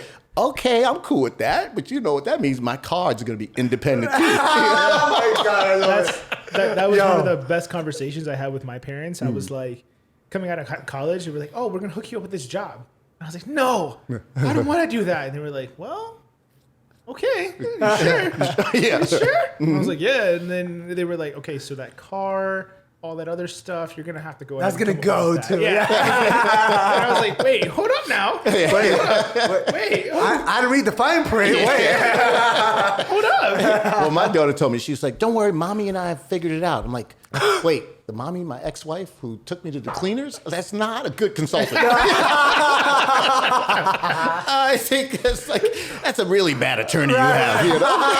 It's like, boo-boo, you starting off bad here. Boo-boo. Yeah. Boo-boo, you starting off the wrong foot. Oh my God. But listen, I understand her also. Right. And I have to say this, when you asked me about the vineyard location, just backtracking a little bit, that place, when you talked about the lines, and I'm not even exaggerating, it would not be that successful if it wasn't for my daughter. And hands down. Well, I got emotional. Yeah, I love that. But no, hands down, because when she was 10 years old, she was busting her butt on that milk crate. And, next in line there, and people yelling and screaming, she's cool. She's cool. So I really... Yeah, she gets a lot of credit. So when she sends me this letter, how she wants to break away, obviously I feel hurt. Of course. My baby, But listen, I would love for there to be 100 units, and then she's somewhere in the C-suite, making those big decisions, And until then, okay, you want to do your own thing, I'm okay with that, Bro, let's clap it up for your dad. 100%. Let's clap it up. Let's clap it up. 100%. I love it. That's a good father. That's a good father, man. Love that for you. And Love sometimes that for they're you. hard to find, man. Yeah. What would you say, I guess, is some of the lessons, some of the skills that you were able to take away from your, correct me if I'm wrong, 20 years in the health club industry that you were able to apply at Fat Ronnie's? Communication, people person, that's really it. That was, because believe it or not, when I was in grade school and high school, although I was a good athlete, but I was kind of on the shy side, you know? And when I opened up the health club, like, that's all you had to do was like talk to people, you know, work them out, talk to them, chat, you know, that kind of stuff. Right. And so that kind of brought out that shyness, you know. Now, if you notice, I can't shut up, you know. I know they're like, I wish Ronnie would shut up. You know? Man. It makes our hosting easier. What you mean, man? We just sit back, eat food, and let you take the reins. Yeah. All the next guest here on Midnight in Miami. Listen, we like Starbucks. Right. We like Fat Ronnie's. 100%. But if you don't come here with food, I will make fun of you unmercifully. You've been warned. You've been warned. You've been warned. What ignited? I mean, 20 years is such a span of time that you've dedicated to something. Was it a slow process from your transition to Fat Ronnie's, or was it literally overnight? There was something that you watched, there was something that you heard that sparked something. What happened? It's called poverty. That sparked it. There you go. You know? There you go. So I think if you ask any kid who grew up in the restaurant business, so what do you want to do when you get older? The last thing they're going to say is a restaurant. In fact, they'll probably tell you, I don't know, but it's definitely not open a restaurant. You know. God. So for me, you know, right out of college, I was like, okay, you know, I work out. You know, I'm fit. All right, I'll open up a gym. You know, and so that's what I did. When I got a divorce, I literally like lost everything. And then I was trying to reinvent myself, and, you know, I tried a little carpentry business, a little acting, everything, you know. And in the back of my head, I kept saying, come on, stupid. Go home. Yeah. Go back to what you know. You know what? Stop reinventing the wheel, you know? And go home. And so that's what I did. And I look back, and now I kick myself in the butt. Like, really? Come on, man! I could have done this. You know, I could have had 1,000 Fat Ronnies by now if I just didn't open that health club. You know what I mean? So. I think that's funny. I think because one of the biggest like key points at the last couple episodes that I've been a part of is like timing is such a weird thing. Yeah. Right. Yeah. Where like you're just speaking, and I'm just hearing myself over and over. I'm sure you were looking like over and over again, because that voice is going to keep getting louder and louder and louder. Right. So like the try and the fail is like the two things that everyone hates, but that's also the two things that make everybody great. You know what I'm saying? Like the trying, failing, trying to put your feet in the water, and then you're like, I might as well just, take the leap of faith. And I think it's kind of crazy, because it's like I'm hearing it and I'm like, yo, this is super inspirational, because it's like you went to the, did your fitness thing, hit a bottom, and now it's like, all right, what can I do to get back out of it? Right. And climbed out of it. Yeah. Climbed out of it. But some of it, yourself, some of it has to be like that dire sink or swim, kind of thing. And for me, like literally I had $3.87 in my bank account. Wow. I had just filed for bankruptcy, had nothing, and like repossessed my car, they took my house, and anyway, but when I thought of, okay, don't reinvent the wheel, I was like, well, I need money to open this thing. How do I do that? That's, the idea is simple. The money's, the hard part. And so I had literally sent out this email to like all the 5 people I knew who I thought had money, and in maybe about 15 minutes, I got a bing, and I see, how much do you need? And the time I thought I only needed 50,000, Right. And so I said, 50? Question mark? 50, And he was like, 50K? And I was like, why? Like, yes. Like the letter Y, yes. And he said, okay, give me your bank information. I'll wire into your bank account tomorrow. And I was like, and it was a guy who I befriended years earlier. And literally his comment was, well, I remember when you owned the gym, you're a hard worker. I think you have good work ethics, and I'll take this chance on you. Wow. Yeah. So, maybe, yeah. So Big shout out to him. You know what I'm saying? You don't have to drop his name if you don't want to, but big Don't shout out. put the you know money what I'm man saying? out there. Yeah. Harry Rosenzweig, I love you, man. There you go. There you go. Without you, we didn't get this burger. 100%. We're gonna be president now. Yeah. You gave the world a gift. I will tell you that. Yeah, that's awesome. But man. so that was a little stroke of luck for me, and for me it was sort of like just throw it out there because you got nothing else to lose kind of thing.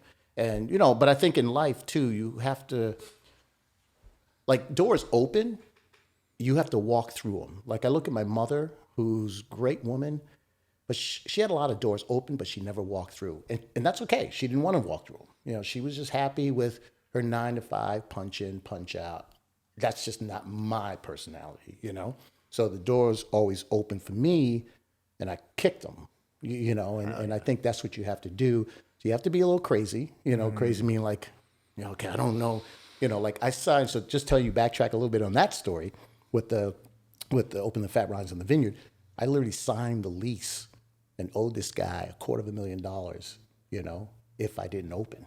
Wow. And then I sent out the email, like, Yo! And that's where it was like, it's real now. I just committed to this lease, and and what if no one answered? It was like, I was like, oh shoot! But then I was like, come on, idiot! What do you got to lose? You got nothing. Like, what are they gonna come take? I was looking at him like, you're just gonna have nothing for a longer period of time. Right. That's awesome. Yeah, God. That's so good. But you definitely need those. Like I always kind of feel like I have this angel on my shoulder, and if I go left, for some reason, that angel like, no, go right. And I just so happened to make the right turn. I can tell you one other story, and I don't want to take up too much of your time. No, absolutely. So now I open Fat Ronnie's, and it's doing well. The landlord, sees that it's doing well, and he's like, I want my building back. So I had signed a lease there, and in the lease, I wanted an option to purchase the building. I didn't know if I was going to make enough money to buy that building ever, but I was like, but who knows, maybe that was my dream, So anyway, he said no, so I backed out. He calls me a year later, and he was like, you still interested? I said, yep. I said, but I want that option to purchase at a specific price. Anyway, so he, no, I backed out again. He came back and was like, well, what are you going to do there? I said, just sell burgers. He was like, just burgers? Yeah, just burgers.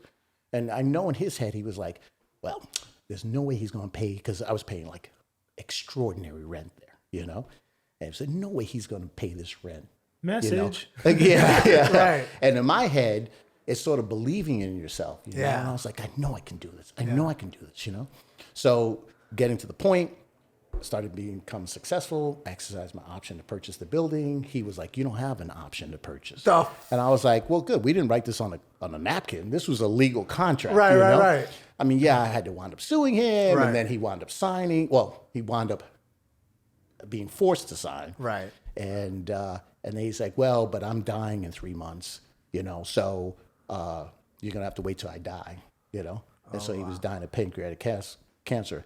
I mean, he's gone. Right. So I don't know bad will, course. but your hand still works, Right. And that's what I was telling him. So we waited for him to pass away, and his wife took over, and I bought the building. But getting to the story of that one, so I go through what I think most people, small businesses owners, do is like, all right, I'm going to go through the SBA. Go through the SBA. This was like, if you ever gone through them, it's like paperwork after paperwork. We want projections. We want financials. We want, there was stacks and stacks. And this went on for almost a whole year and a half of, they want this, they want that, but the business plan. And most of that stuff, to be honest, I didn't even know. I was just kind of like, let me Google it. Thank God for Google. Yeah. Oh, this is what they want. Right. And copy, paste, send it. It was like the Cliff Notes. And anyway, so in the, if you ever, have an option to purchase, usually it's a deadline. You've got 30 days from the day you exercise the option, that kind of stuff. So in my thing, which was kind of stupid, I only put like 60 days. The bank notifies me literally, it was like 2 weeks before we were supposed to close, and I lost that right to purchase the building. And remember, the landlord wanted it back, So it was 2 weeks before. They literally called me on the phone. And they said, oh, by the way, we recalculated your financials, and we made a mistake. We put in the column where we were supposed to put debt, we put, income. And it was a car payment that I had, So I was like, oh, okay, that's not a problem. The dealership will give me, the car's worth more than what I owe on it, so they did, and I'll sell it tomorrow. I literally live right down the block from the restaurant, so I was like, I'll sell it. I don't need the car. And they were like, no, sorry. I'm like, no, I can't. I mean, this guy was going to kill me. Not only was the rent huge, but he wanted the building back, So, and I was like, I just can't see. So anyway, getting to the point that night, it was about 10 o'clock at night. One guy comes in the restaurant, an old guy that I had befriended. And when I say befriended, like, okay, when I was going through my divorce, I worked at a golf course. And I was just a guy at the counter, There was a guy who used to come in and, hey, how you doing, Bill? Da-da-da. Small talk, that kind of stuff. And when I was going through my hard times, I made like business cards, like handyman. And I was knocking door to door. Oh, yeah. And so he had asked me, this is kind of a funny story. So I knock on this door, this guy, Bill Lytle. Hey, Bill. Shout out to Bill. Shout out, Bill. And so I was knocking on door, and I was like, hey, listen, I'm just looking for any side work you have and stuff like that. And he was like, oh, didn't you used to work at the golf course? I said, yeah, they laid me off and da-da-da. And that's when I was like in the midst of my divorce, which was like ugly because it was over custody. Okay.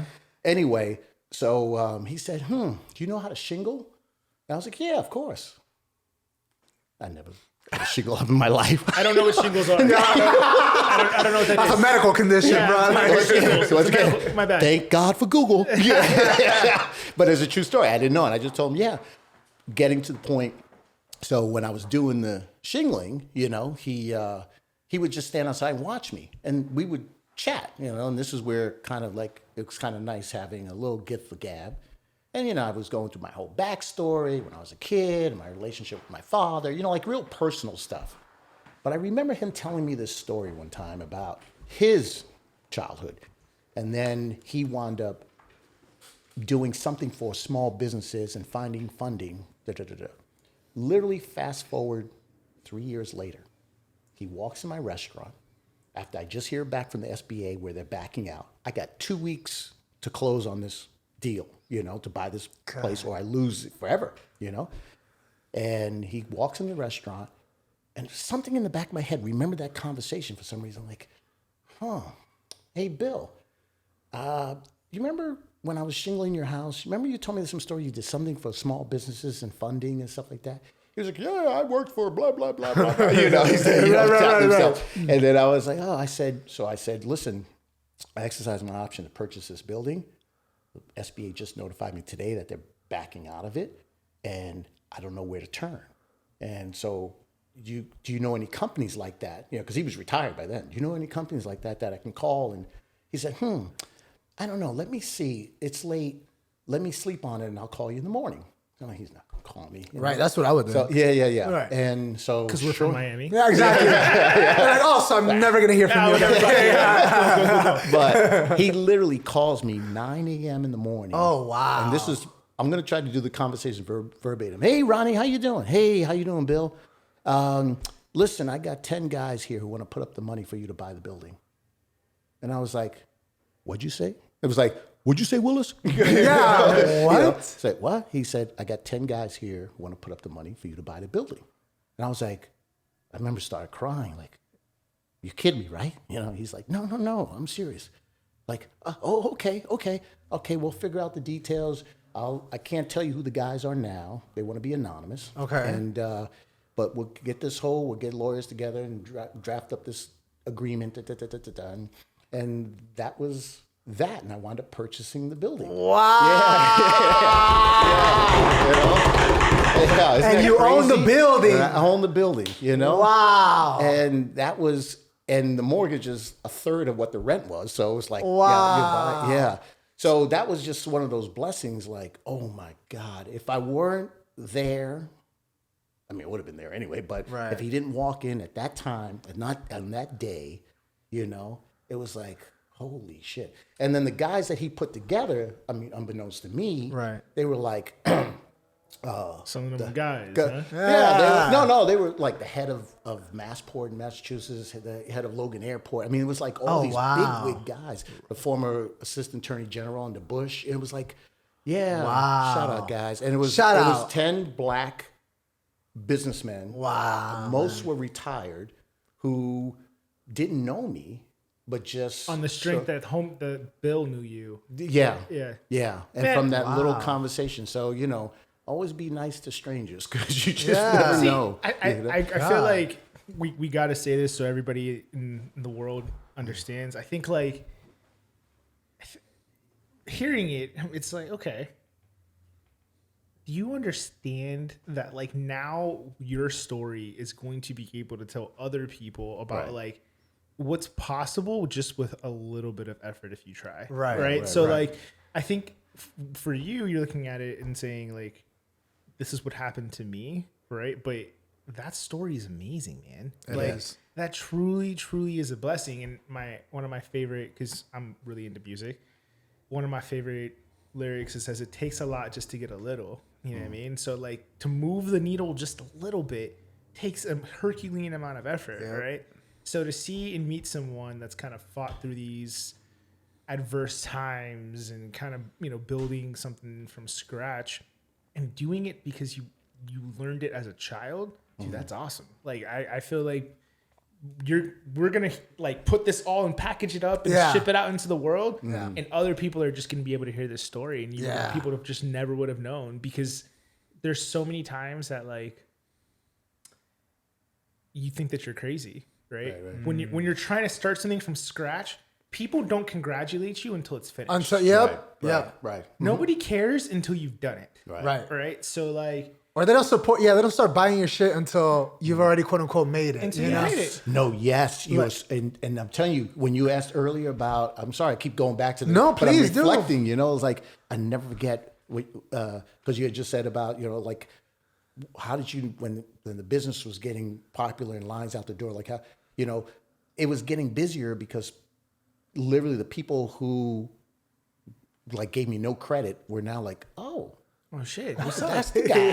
That's that guy. Isn't that bald guy who used to own the gym? Oh my God. And so they saw more people and then, fortunately and unfortunately, but then it was like, oh, you should come to our dinner. You should go. It was like, of course. But it was like, yeah, I'm the same Ronnie that I was before. Right. But the product is just they're good, not though. Right. So it says, so one thing I've learned, because like I'll send out messages about concerts, I'll send out messages about shows and songs and all this cool stuff, right?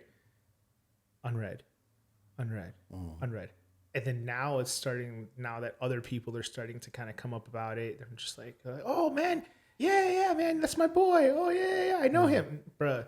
You don't. Okay, you don't. Yeah. So like, and one of the cool things I always say is like, when you want something so bad, something has to die, right? Like it either has to be your ego, it either has to be your past, and like the people that knew you might not ever accept you because it says that like, why couldn't I do it? Right. They got the same 24 hours. How come I didn't get a chance to do it? How come I'm not the person with hundreds of people outside the line? You know what I'm saying? So I think it's awesome because it's such a lonely place to get that figured out. Like it is 100% on you. And my mom always says to me, she's like, praying is cool, but you have to be ready when people are ready to bless you. Right. And how you just said, like, in the remix is like, when that door opens, you better kick it down. Oh, yeah. I mean? Right. Like you better kick it hard. True. But not only that too is so none of this I could have done, even though I am the only and sole owner of Fat Ronnie's, but I really couldn't have done it without the help of others. And this goes back to where, as black men, like we really need to support each other, you know. And I kind of think like if Bill didn't come in with those, you know, Them 10 other, guys. Right. you know, Yeah. black-owned professional businessmen, you know, it's like, then that was the literally The saving grace. the saving Yeah. grace, and that controlled my fate, you know? And Well, it almost feels like you had so many close calls that it's like you are where you are meant to be. right. No, I agree. I agree. Because I always felt like I was always like stepping on the edge, you know, which goes back to, you know, my sister who passed away a few years ago. She always wanted to do her own little restaurant. She wanted to sell empanadas, you know? And, but I used to, See, what did I? So you missed the last episode. But the last episode, I said Puerto Rican empanadas.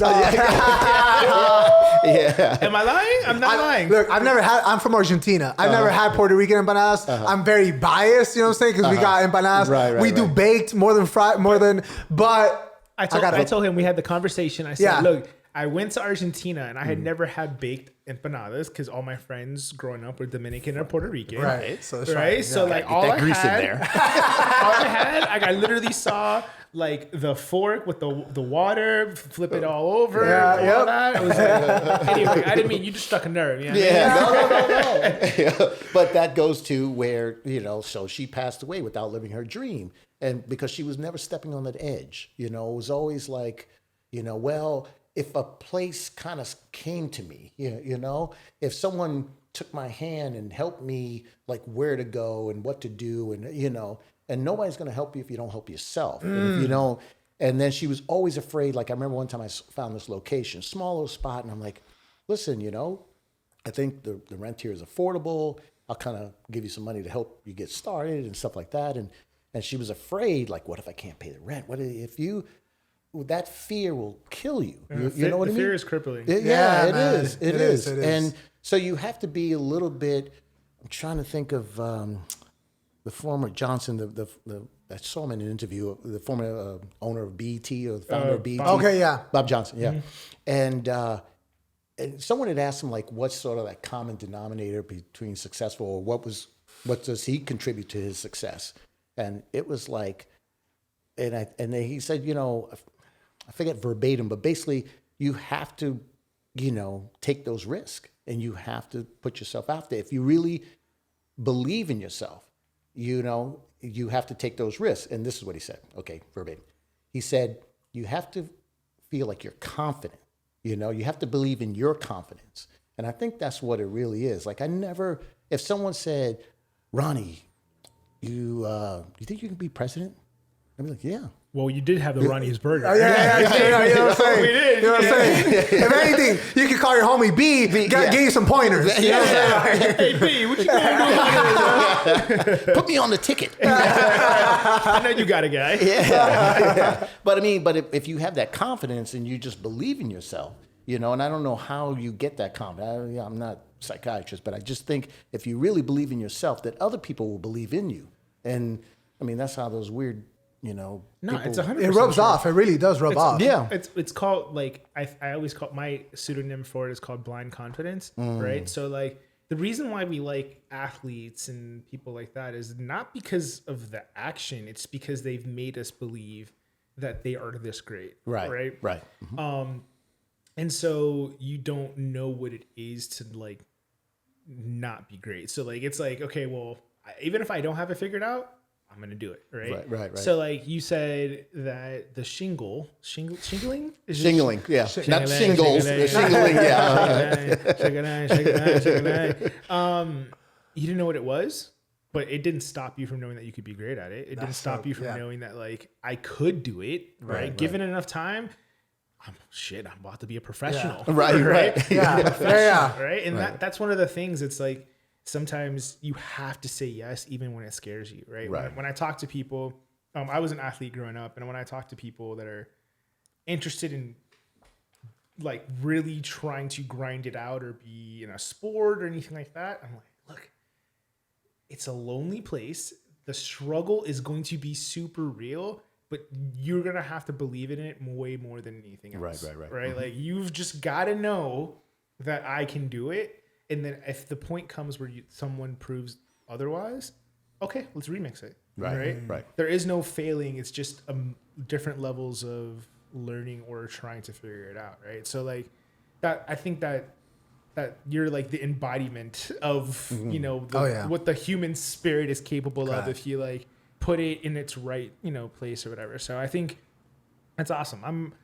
I also think like the next time you talk to your daughter, right? I had this conversation with my dad because I don't think it's tough because like I feel like you're always more inclined as a male or a child to say like, I love you so much, mom. I love you so, right? You're just naturally more inclined to do so, right? So I had a conversation with my dad. This was like recently. And I said, I know this is going to sound crazy, but I feel like the biggest thing you ever taught me was what's possible, right? That like just by pure osmosis and watching, right? Whether it be from... because my parents got divorced and it was not nice and not pretty at all. So I saw him at the lowest points. I saw him fight through. I saw him rebuild. I saw him do all these things. So like it helped me understand now what's possible, right? So like when someone comes to me now and gives me an issue, or if I'm at work and I have to handle myself, my threshold for what makes me nervous is so much higher because I know what's possible now. Right? So like if you get shaken easy, if you get all that stuff, that's confidence that was breathed into you, right? Like that's something like, oh, okay, like, yeah, you can go do this. Yeah, you can go do that, right? So I think that, you know, I've never met your daughter or anything, but coming from someone that has like a very similar kind of background, that was the biggest thing that the biggest takeaway was not the toys or the cool things or the trips or anything, but it was more like, holy shit, I can really do something cool if I just actually fight through it. And, yeah, man, it's good. So and then it's also too, if you fail, it's okay. Yeah. You know what I mean? I mean, to my accountants, it's not okay. But it's okay. Yo, shout out the IRS. Yo, yeah. We love you, man. We love you. Yo, IRS, go ahead and make sure we get the bag. Yeah. Ladies and gentlemen, every single week, you know what I'm talking about? We have three segments, and the last one is actually the quest for the truth. You know what I'm talking about? And in this beautiful segment, we ask our illustrious guest a random, emphasis on the word random, question from this here deck of cards. And here we go. Uh-oh is right. So here we go.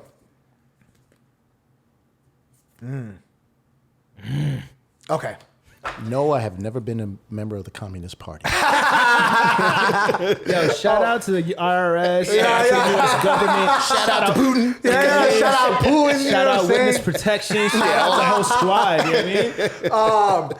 And I want my man Tetris to answer this one as well.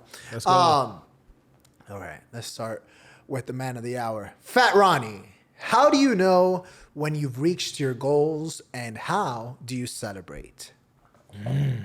Well, it's when you 6 feet under. When I'm on the ground, baby. Yeah, that's when you celebrate. Like, woo! No, listen, I think achievements come in small packages. Okay. You know, and there's small steps, and each one you have to enjoy the time, the moment, you know. And those successes aren't normally financial. You know, there are other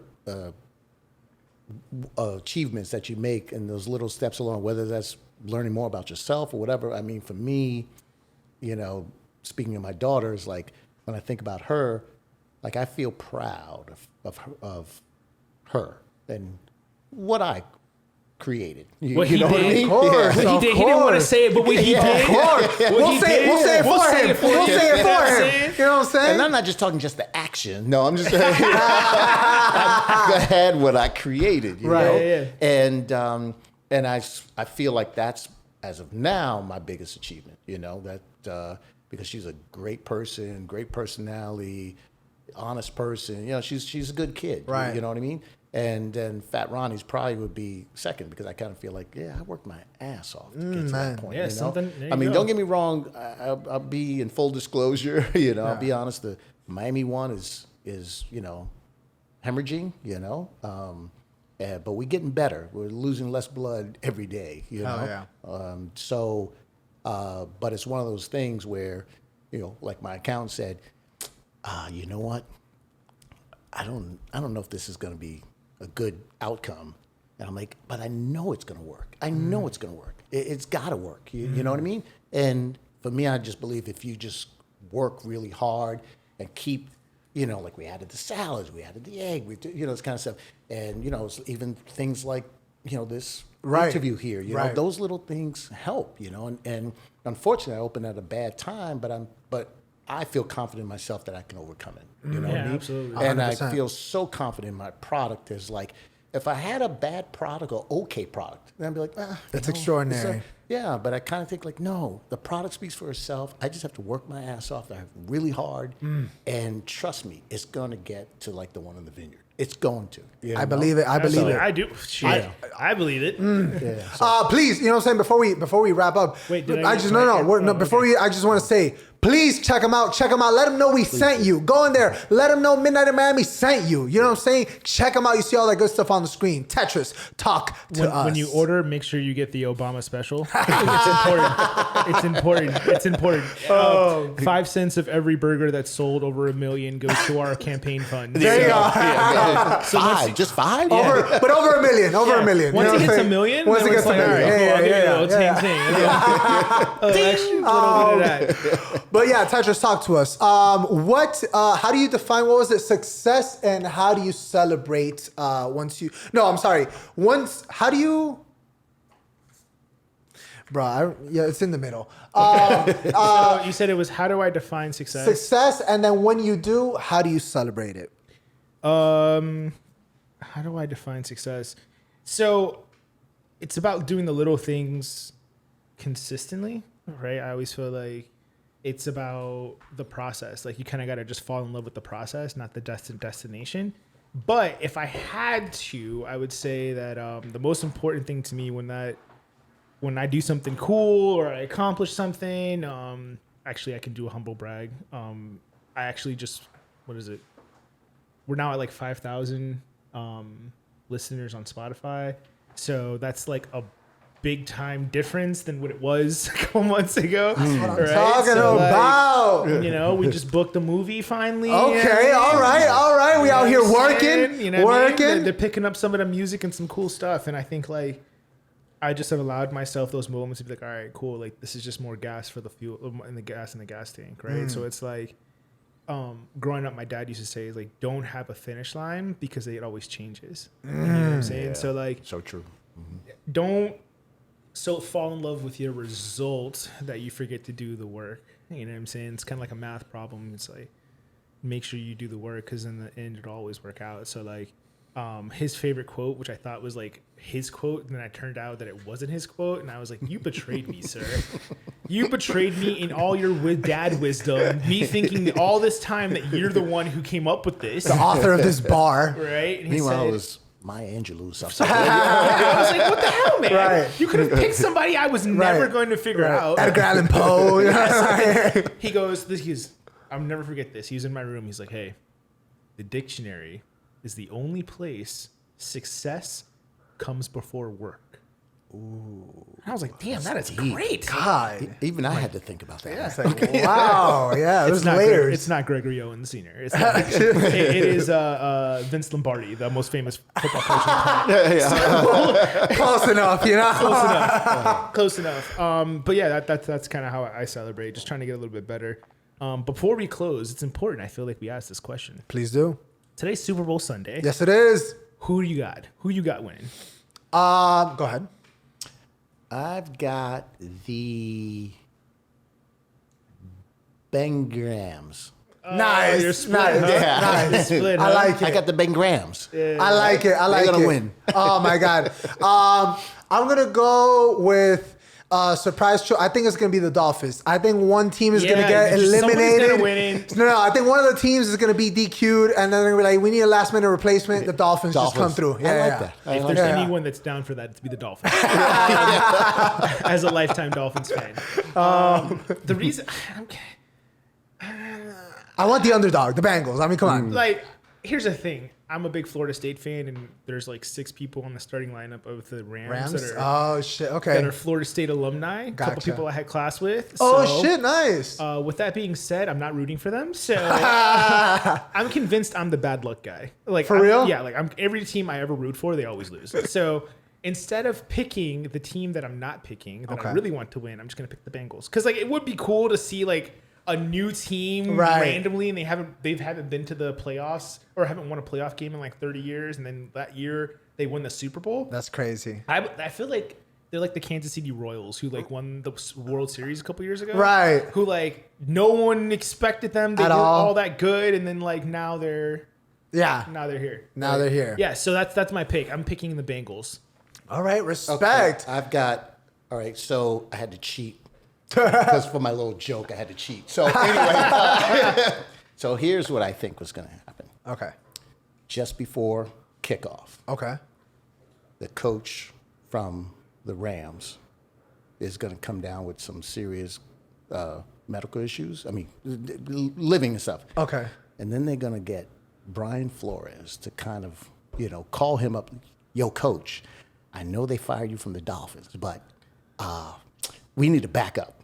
Oh shit. Okay. I like And we it. need to resolve this lawsuit that you got with the NFL. Oh, my God. We support black coaches. There we Here you go. There we go. There we go. You the man. Yeah, you ready? Suit up. You Oh ready? my God. Oh wow. I forgot his name, so I had to Google him while you guys were talking. Nah, man, you're good.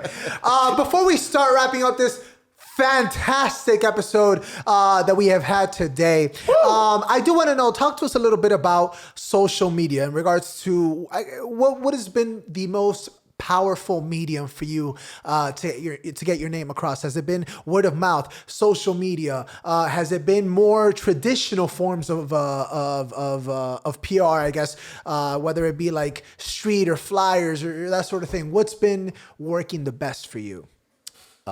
Google. Yeah. Believe it or not, Yeah. so Those reviews? yeah. And what really hurt us was that since I opened during COVID or the beginning of COVID, we didn't have that foot traffic, and so you didn't get the foot traffic, so you didn't get the word of mouth, and then when you go online to order, for delivery, people like Fat Ronnie's, what's that, so we didn't have that momentum, so that killed us. The only thing that helped us was like, people come in all the time, like, yeah, we just Googled best burger. You popped up on Google, so I was like, so they really have been a huge, so the customers themselves have been the biggest fans, but that's literally, even to this day, this is how people have been finding us, which is kind Love of that, nice. bro. I love that. Organic stuff, man. Yeah, 100%.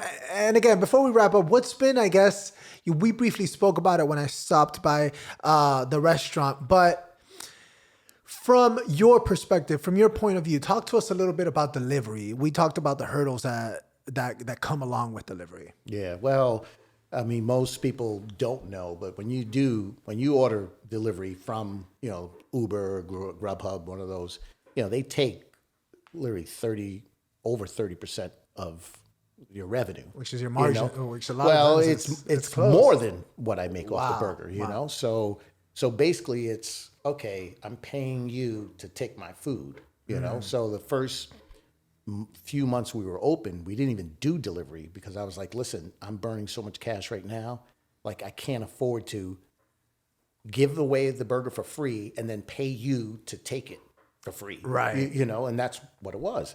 I mean, even though it's those things that you have to do, especially in Miami, on the Vineyard, we don't do delivery at all. And Yeah. I mean, we don't have to Right. At this point, knock on wood, but here in Miami, you have to. So, but like I said, I tell people like, no, go to our website. Go to our website. You can order delivery there. We have our own delivery guy. We'll deliver, and that way most of the profits go to me and not, making. Right. And then, Uber Eats are like, oh, okay, but you could just raise the prices. So what I'm going to do, $25 for a burger, just so you can, and they still make more off the 25. It's Of not course. like, okay, but we only take, the $5. No, they're still gonna rate. Yeah. So Listen, like, Uber Eats, Grubhub, Yeah. all y'all, DoorDash. Stop playing these games. Stop playing these games unless y'all giving us the bag. We ain't giving For real. none of that. Big bro. facts. Big facts. None of that. Big facts. We are here for the bag though, Yeah. but you can't take away Fat Ronnie's bag. You That's feel There me? big you go. facts. That's big facts. beautiful bag. It's 100%, 100%. Check out the orange handles. Yeah. You know what I'm saying? You know, you see orange They're handle, not white. It's Fat Ronnie. Yeah, exactly. There we go. There we go. God. Ladies and gentlemen, what an episode of colossal proportions we have had today. Can we please give it up for our guest, the Fat Ronnie?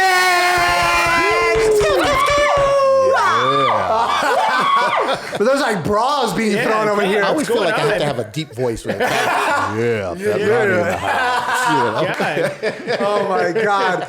Before we start wrapping up, Tetris, talk to us about social media. I mean, you see that already on the screen. Where can the people follow you?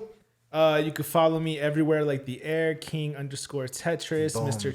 Check. Boom, Peace, boom. blessings, all the above. Let's Yes, go. You know, there I you put go. I put the rapper voice on for that. You did. I put the rapper voice on. Yeah. So So we need let's- a little tester. Oh, You know, a little rap yeah, tester? please. Check. Oh, you hear that crunch? Yeah. That crunch. yeah. Oh, man. That's You can't pay for that, ladies Bro, and gentlemen. that's ASMR right there. Oh, that's beautiful. Oh, wow. Ronnie, when you're done chewing, talk to us about social media. Where can the people follow you? Where can the people, check out some of the menu? Check out the menu. You see the menu on Google. You see it on the screen. But talk to us about social media. So right now you can definitely find us on Instagram. Okay. We're starting to now do some TikTok. Okay. know? Okay. For that younger crowd. Yeah, man. I'm going to have to get on that too. Right. For the older crowd, Facebook. Right. And that's it in little programs like this that Awesome. kind of keep pumping us at the top of the list. Hell yeah. And where is the location so you can ingrain it in their brains? It is on Lincoln Road, which I love saying that because if you don't know where Lincoln Road That's is. a flex, come on baby. now. That's a flex. Come on. But that could be a turnoff to some people because they're like, Lincoln Road. But we're on the west side of Lincoln Road, on the corner of West Ave and Lincoln Road. Okay. It's 1233 Lincoln Road. Okay. Yeah. So just so everybody knows, you need some landmarks. It's on the opposite side from Zara. On the other side, where like you got Polo, Ijaras, and all that stuff on West Yeah. Ave. Right. And it's yeah. like not far from the Daily, right? Or Well, be more specific. I mean, and not to plug them, but Ceviche 105. Oh, okay. We're Yeah. right next door. Gotcha. Yeah, we're right next Okay, door. very cool. We can just actually blurt a little bit about that out. Yeah. Like, don't worry We'll about beep it out. We'll beep it out. But I want everyone listening to check out our new speakeasy called the Meat Locker. Okay. That one, it's going to be a lot of fun. Oh, man. No, it's going to be a lot of fun. I can tell. And it's going to be a little exclusive. Okay. Yeah. We got to drop by to the grand opening of the speakeasy. You know what I'm saying? Yes, please. In fact, I've got to run only because tonight we're having a little special event there. Okay. and, for the Super Bowl. Nice. And, That's what I'm talking And about. I got to prepare for that. 100%, No worries. 100%. And last thing I do want to know, if you could give any advice to a young entrepreneur, someone that's opening up a restaurant soon, what would it be? Don't do it. Stay in school. No, honestly, really, there's a guy, a young kid, he may have been in his early 20s, came to Fat Ronnie's, and he was like, I always wanted to do a restaurant and a burger place just like this and this and that. And I tell him, whatever you do, know that you have to work hard, because this is not the business where you can just say, you know what, I'm tired today. I don't think I'll open, But with that said, if you are a hard worker, you really just start off small, baby steps. Don't try to create this whole big menu. Just do a couple of items. Things pick up, add a little bit more. Things pick up, add a little bit more. Things pick up, add maybe some more space if you got a real tiny thing, and land baby steps. And don't worry about success tomorrow, because that's just, it does happen for some, but I just don't think it happens for most. Right. So for me, Fat Ronnie's opened in 2013. On the vineyard, And it took 5 years before we started getting those lines, you know? Right. That was, to me, 5 is a long time. Yeah. You know? Yeah. Well, Ronnie, thank you so much for dropping Thank you, today. man. Thank you so much. I really appreciate you. You I guys really do. had me laughing, Oh, crying. man. That's what we aim for. That's what we aim for. We're a Disney Channel movie waiting to happen. Right here. Well, wait, quickly. Explain this Disney Channel. No, so It's a little inside joke because the first time that we linked up, I made a joke that's saying that we got to make a TV show called The Color of Friendship, and it's going to be sponsored by Disney Channel. So like every time I come back or I say anything, it's like we need the bag, Disney. Yeah. Okay. I mean, I think it's a TV show that would work out rather well. You know what I'm saying? I think so. The If food catered by Fat Ronnie's. That's what I'm saying, man. That's what I'm saying. Did I tell you I knew the CEO of Disney? Don't Off-camera Psych, conversation. bro. Psych. The very few hairs that I have in the back of my head raised up. You know what I'm saying? Ladies and gentlemen, every Thursday at midnight, what are you doing? You know what I'm saying? You go on Apple Podcasts, you go on Spotify, you go on Deezer, Pandora, man. You go wherever you want, man. You hit my DM, I'll get you a damn cassette if you need it. But more than anything, you go on YouTube. That's why we got 72 damn cameras in here, so you can. 72. That's what I'm saying. So you can see everybody's beautiful face and the beautiful, majestic food that has been presented to us today. You see those up close shots as well. So on YouTube, hit that subscribe, so we can Subscribe. so you can check out every single guest that we have every Thursday at midnight. You know what it is. Holla. Check. Subscribe to the vibes and gang. Gang. And it don't matter what the world thinks. You can say how you feel on midnight in Miami. When you can push it to the limit, it gets real with only one and ill. You're locked into midnight in Miami. The podcast.